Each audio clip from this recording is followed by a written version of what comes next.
심심하면 자꾸 입에 뭘 넣고 싶어집니다. 스트레스 받는 날엔 단 거, 매운 게 더 땡기고요. 저녁은 이미 먹었는데 혼자 누워있으면 배고픈 건 아닌데 괜히 출출합니다. 그래서 자기 전 나만의 장소와 시간대로 이동하여 야식을 먹죠. 찬장, 식탁, 냉장고 바로 앞에서 집에 있는 간식은 다 꺼내 먹습니다. 아마 이 영상을 누르고 있는 지금도 한 손으로는 영상을 보면서 다른 한쪽으로는 뭐 먹을지 생각하고 있을지도 모르죠. 그래서 이 순간엔 배가 고픈 게 아니라 마음이 조용해질 자리를 찾고 있던 겁니다. 무언가를 먹는 동안만큼은 생각이 잠깐 멈추고 감정도 잠깐 뒤로 밀리니까요. 그래서 이건 참았다가 터지는 문제가 아니라 버티다가 쉬는 방식에 더 가깝습니다. 이 상태에서 나오는 폭식은 먹고 싶어서라기보다 아무 생각도 하기 싫어서 나오는 것 같아요. 저도 그렇고 제 회원님들도 그렇고 배가 고파서 먹는 날보다 아무 생각도 하기 싫어서 먹는 날이 훨씬 많았습니다.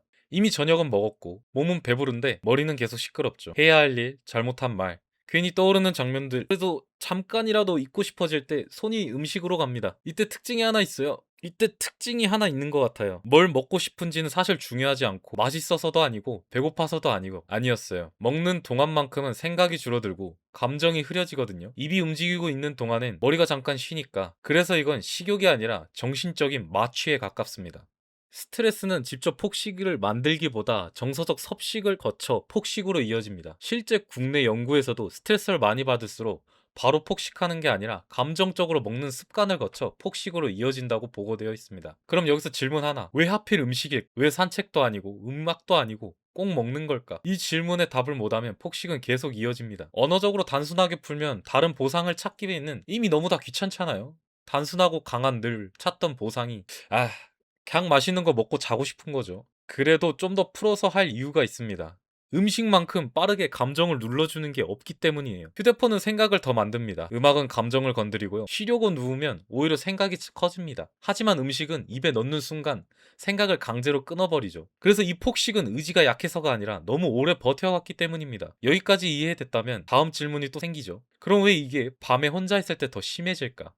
왜 낮은 참다가 꼭 혼자일 때 무너질까? 이 폭식에는 항상 같은 조건이 붙습니다. 사람이 없을 때, 집에 혼자 남아있을 때, 불 꺼진 방에서 휴대폰만 켜져 있을 때, 낮에는 멀쩡하죠.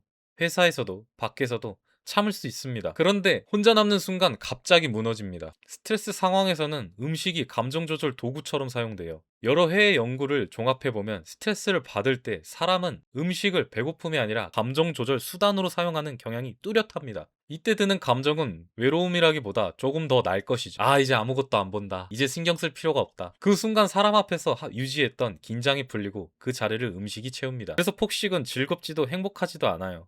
그냥 빈자리를 메우는 행동에 가깝습니다. 또 여기서 질문 하나. 왜 사람이 있을 때 안 먹다가 혼자 있을 때 이렇게 무너질? 이걸 의지가 약해서라고 생각하면 평생 반복됩니다. 답은 이거죠.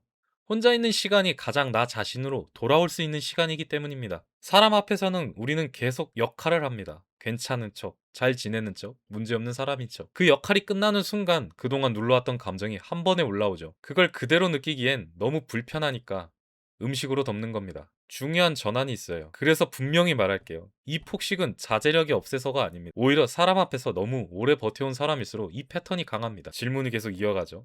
그렇다면 이걸 막으려면 혼자 있는 시간을 없애야 할까? 아니면 혼자 있어도 무너지지 않는 방법이 있을까? 이 질문에 대한 답은 억누르는 것이 아닙니다. 폭식이 하던 역할을 다른 행동에게 잠깐 맡기는 것. 그래서 성공하는 거죠. 그럼 그 행동을 언제 어떤 타이밍에 꺼내야 하냐? 폭식 직전 신호는 어떻게 알아차리냐? 이걸 모르면 아무리 좋은 대안도 항상 늦습니다. 핵심은 폭식은 먹기 직전이 아니라 생각이 바뀌는 순간이 이미 시작된다는 거죠. 많은 사람들이 이렇게 말합니다. 이미 손이 음식으로 가버렸어요. 멈출 수가 없어요. 맞아요. 늦었죠. 폭식은 음식을 집기 전에 시작되지 않습니다. 생각의 톤이 바뀌는 순간 시작됩니다. 폭식 직전에 항상 나오는 생각이 있죠. 뭐라도 먹고 생각하자. 먹으면서 보자. 먹고 나서 정리하자. 이 말이 나오면 이미 배고픔이 아니라 감정을 음식에게 맡기려는 단계입니다. 여기서 중요한 건 의지가 아니라 속도이죠. 이때 필요한 건 참는 것도 결심도 아닙니다. 딱 하나만 하면 됩니다. 지금 내가 먹으려는 이유가 배 때문인지 아니면 머리 때문인지 10초만 확인하기. 이 질문 하나가 폭식의 자동 행동을 끊습니다. 부정적인 감정이 강할수록 정서적 섭식과 폭식 영향이 함께 증가합니다. 이건 기분의 문제로 끝나지 않아요. 연구에서는 우울감이나 스트레스 같은 부정적 감정이 커질수록 정서적 섭식과 폭식 성향도 같이 올라간다고 나옵니다. 폭식은 생각 없이 진행될 때만 힘이 셉니다. 그런데 이 질문을 던지는 순간 자동이 선택으로 바뀌고 반사가 인식이 됩니다. 여기서 놀라운 게 하나 있어요. 배고픔이면 대부분 제대로 된 식사로 갑니다. 머리 때문이면 음식 말고도 선택지가 보이기 시작합니다. 그래서 오늘부터 폭식이 올라올 때마다 이 순서만 반복하면 됩니다. 지금 이건 배인가 머리인가? 머리라면 음식 말고 어디로 옮길까? 10분 뒤에도 먹고 싶으면 그때 먹는다. 이건 폭식을 없애는 공식이 아니라 폭식을 늦추는 공식입니다. 그리고 폭식은 늦춰질수록 약해집니다. 마지막으로 이 말만 남길게요. 폭식을 하는 당신은 계속 반복해서 하는 말이지만 의지가 약한 사람이 아니라 감정을 혼자서 너무 오래 처리해온 사람입니다. 이 영상을 끝나고도 뭐 먹고 싶으면 괜찮아요. 다만 오늘은 한 번만 이렇게 물어보세요.